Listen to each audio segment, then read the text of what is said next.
afternoon to all students. Myself Dr. Rehana Shaikh, faculty of political science. Online class में बेटा आप सभी का स्वागत है। राजनीति विज्ञान जैसा कि हमको पता है 2 पार्ट में विभाजित होता है, इसके 2 पेपर होते हैं। हम पहले पेपर को कर रहे हैं। पहले पेपर के अंतर्गत हम पहली यूनिट कर रहे हैं। पहली यूनिट के अंतर्गत हम क्वेश्चन देखेंगे। पहला, कौटिल्य के सप्तांग सिद्धांत को समझाइए। कौटिल्य राजनीति के प्रमुख विद्वान हैं। कौटिल्य को अन्य नामों से भी जाना जाता है। कौटिल्य को चाणक्य,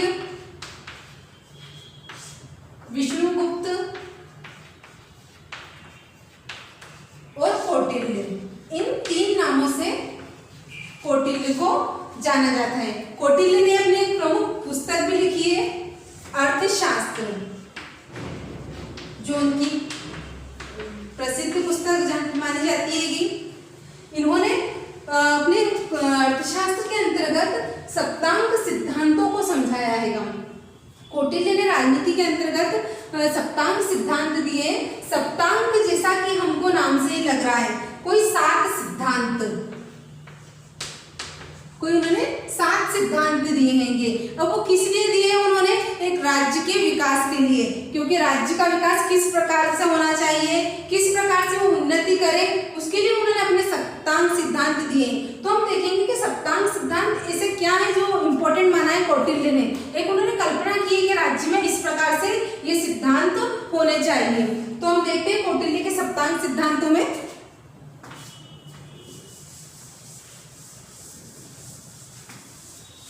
कौटिल्य ने जो सप्तांग सिद्धांत दिए हैं, इसकी तुलना शरीर से की है।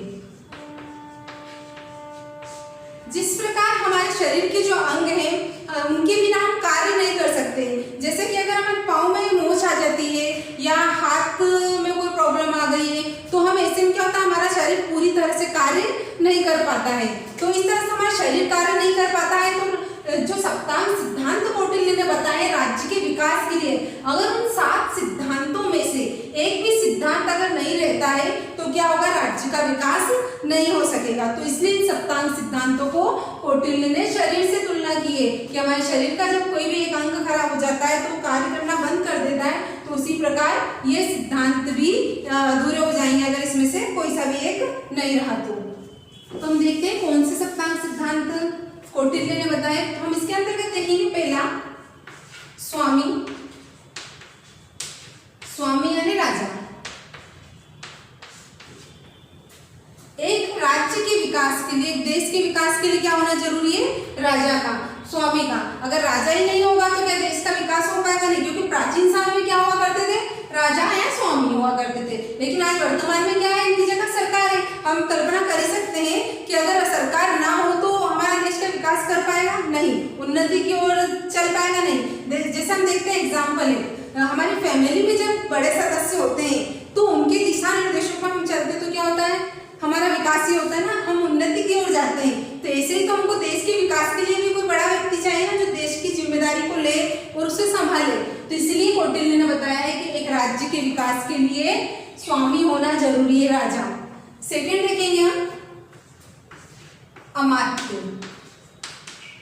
अमात्य यानी मंत्री। एक राज्य के विकास के लिए मंत्रियों का होना भी जरूरी है, क्योंकि अकेले राजा क्या राज्य का, देश का विकास कर पाएगा? नहीं। तो उसको किसकी जरूरत होगी? मंत्रियों की। मंत्री लोग भी क्या करेंगे? मंत्रियों कार्य को देखेंगे, कैसा क्या है, राजा जो आदेश देगा इनको तो वो उन कार्यों को पूर्ण करेंगे। तो इस प्रकार से क्या होगा, राज्य का विकास होगा। राजा तो ऊपरी तौर से मतलब देखेगा कि सब ठीक ठाक चल रहा है या नहीं, तो मंत्रियों को वो कार्य सौंपेगा और मंत्री उन कार्यों को करेंगे। तो मतलब कहने का मतलब क्या है कि राजा तो है ही, साथ में हमको मंत्री की भी जरूरत है।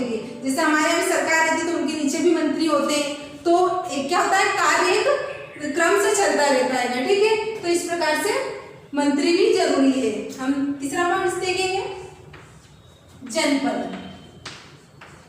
जनपद को हम कहेंगे भूमि, जनसंख्या। अब कौटिल्य एक राज्य के विकास के लिए जनपद का क्या महत्व बताया है। हम जहाँ रहते हैं तो वहाँ भूमि होती है ना, तो ये भूमि की आवश्यकता है कि नहीं, मनुष्य को रहने के लिए भूमि भी चाहिए। जनसंख्या होगी तो तभी क्या होगा, हम उसके लिए विकास के लिए कार्य कर सकेंगे ना, जनसंख्या के लिए। जनसंख्या का भी होना जरूरी है। भूमि होगी तो भूमि पर व्यक्ति होगा, व्यक्ति होगा तो उस भूमि पर क्या होगी, रोजगार उपलब्ध होगा, क्योंकि भूमि ही नहीं होगी तो ना व्यक्ति होगा ना रोजगार उपलब्ध हो पाएगा। इसलिए कौटिल्य कह रहा है कि राज्य के विकास के लिए जनपद का होना भी जरूरी है, मतलब हमारे लिए भूमि और जनसंख्या भी इम्पोर्टेंट है। अब हम देखेंगे नेक्स्ट पॉइंट, चौथा, दुर्ग। दुर्ग मतलब किला, जो किले बने होते हैं ना वो, है ना। तो कौटिल्य बता रहे हैं कि सप्तांग सिद्धांत में दुर्ग भी जरूरी है। क्यों, कैसे इंपॉर्टेंट है दुर्ग? प्राचीन समय में क्या होता था, पुराने समय में दुर्ग बनाए जाते थे राज्य के चारों ओर, देश के चारों ओर। उस दुर्ग के अंतर्गत कौन रहता था, मंत्रीगण रहते थे तैनात, ठीक है। क्यों? क्योंकि वो देश की रक्षा के लिए, कि कोई आतंकवादी गतिविधियां ना हो, कोई व्यक्ति इसमें प्रवेश ना कर जाए, तो इसलिए चारों तरफ दुर्ग बनाए थे।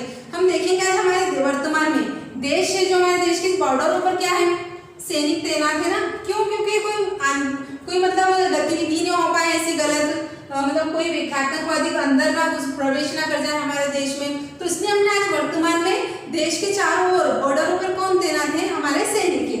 लेकिन प्राचीन समय में क्या होता, ये सैनिक वगैरह नहीं होते थे, तो क्या बनाए जाते थे, दुर्ग। उन दुर्ग के अंतर्गत मंत्री लोग तैनात होते थे, जिससे आज हम देखेंगे कि हम हमारी घर की रक्षा भी करते हैं। आज वर्तमान में क्या हमने कैमरे लगवा दिए, तो क्या होता है उससे, मतलब हम एक सुरक्षित अपने आप को महसूस करते हैं। कोई अगर गतिविधि होगी तो हमको उसके अंतर्गत पता चल जाएगी, ठीक है ना। तो इसलिए कौटिल्य भी बता रहे हैं कि एक देश के विकास के लिए, एक राज्य के विकास के लिए दुर्ग का होना भी जरूरी है। देश के चारों ओर दुर्ग बनाए जाना चाहिए।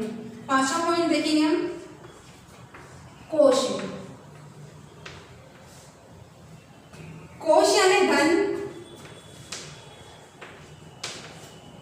एक राज्य के विकास के लिए धन की भी आवश्यकता है, क्योंकि बिना धन के क्या हम विकास कर पाएंगे, नहीं। क्योंकि आज हम जानते हैं कि हमको धन की मतलब पैसों की कितनी आवश्यकता होती है, क्योंकि हम उसके बिना अपना विकास कर पाएंगे नहीं। तो एक राज्य को भी क्या, अपने देश का विकास करने के लिए, अपने राज्य के विकास के लिए क्या चाहिए, धन। आज हमारी सरकार है, तो सरकार भी कैसे हमारे देश को चला रही है, धन की आवश्यकता होती है ना। बिना धन के क्या हम हमारे देश का विकास कर सकते, नहीं। हम अपनी फैमिली को देखते, परिवार को चलाने के लिए हमको क्या आवश्यकता पड़ती है, धन की आवश्यकता पड़ती है। तो कौटिल्य बता रहे हैं कि अपने सप्तांग सिद्धांत के अंतर्गत कि कोश, हमारे लिए धन भी बहुत इंपॉर्टेंट है। अब नेक्स्ट देखेंगे अपन छठा पॉइंट, दंड।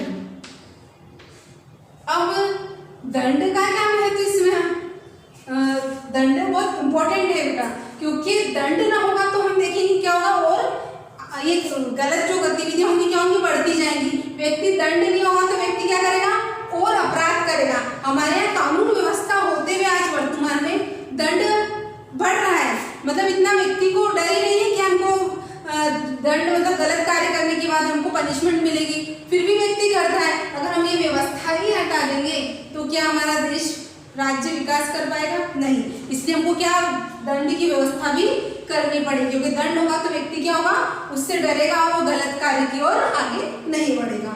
नेक्स्ट पॉइंट हमारे देखते हैं लास्ट, मित्र। कौटिल्य ने अपने सप्तांग सिद्धांत के अंतर्गत मित्र को भी आवश्यक माना है, क्योंकि मित्र हमारा मतलब हमको दूसरे राज्यों देशों से क्या बना के रखना है, मित्रता। क्योंकि हम मित्रता बना के रखेंगे तो क्या होगा, इससे दोनों राज्यों का विकास होगा। अगर एक राज्य दूसरे राज्य से या एक देश दूसरे देश से मित्रता बना के रख रहा है तो इससे क्या होता है, दोनों का ही विकास होता है। क्योंकि अगर लड़ाई झगड़े होंगे तो उससे कोई विकास होगा क्या, देश का या राज्य का, नहीं होगा। तो इसलिए कौटिल्य अपने सप्तांग सिद्धांत में बता रहा है कि एक राज्य को दूसरे राज्य से मित्रता बनाकर रखनी चाहिए। तो इस प्रकार कौटिल्य के ये सप्तांग सिद्धांत है जो बहुत इंपॉर्टेंट है। ये बट आपको ये ध्यान रखना है कि ये जो क्रम है जो कौटिल्य ने सप्तांग सिद्धांत दिए हैं, इनमें एक भी आगे पीछे नहीं होना चाहिए, क्योंकि क्रम से कौटिल्य ने अपने सप्तांग सिद्धांतों को रखा है। तो इस प्रकार से ये कौटिल्य के सप्तांग सिद्धांत है। तो ओके बेटा, आज की अपनी क्लास पूर्ण हुई। Thank you.